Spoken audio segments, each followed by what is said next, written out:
Hi there, it's only me again. So I'm just going to do a quick video for today.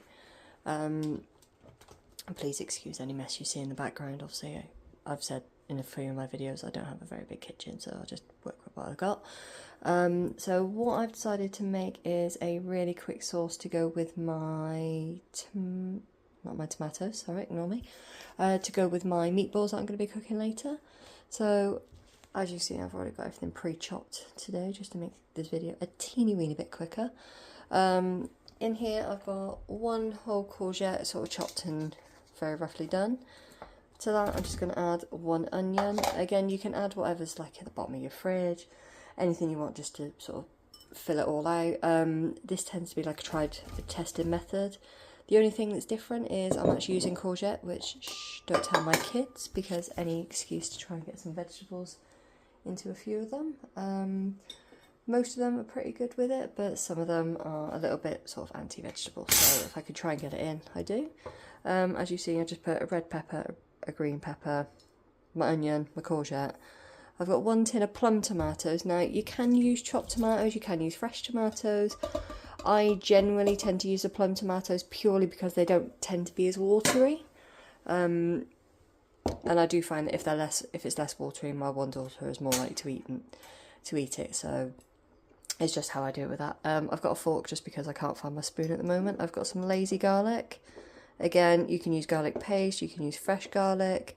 I like mine to be quite garlic forward, so I'm gonna just put a little bit in there.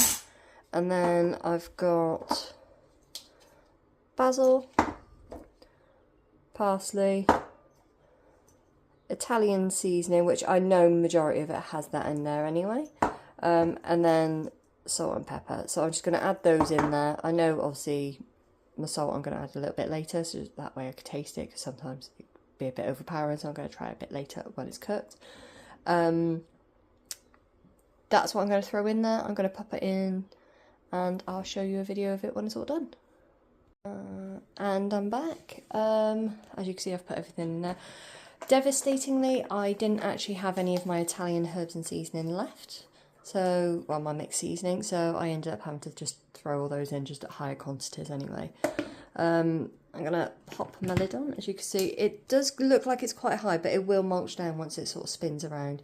I'll judge it, I'll eyeball it, I'll see if I need to add any more liquid, but generally those and the courgettes are quite watery anyway, so they should max in. Just make sure that you're clicked. Make sure that your lid is nice and tight. Last thing you want is that sort of exploding everywhere. And then we'll just turn her on. If I put my plug on. Again, I'm no expert at these, so I do apologise for the really poor camera and everything else. This is just me, typical mum in the kitchen.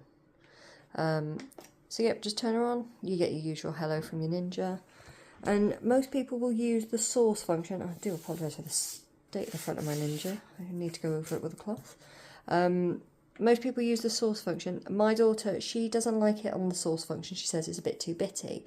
So I'm actually going to do it under the smooth soup function. And then you just click that. You see on there it says about the fact that it's got a heat on for anyone who's never used it before. Obviously your bottom here will get warm. It'll start to cook the vegetables and whatever you've put in there. And then it will then start to spin round. In fact, I might actually put in maybe a teeny tiny bit of water just to kind of give it a bit of a bubble. But apart from that, you can see it's all clicking away nicely. It'll give me a half an hour and it'll give me technically smooth soup, but we call it pasta sauce because then we add it to our meatballs.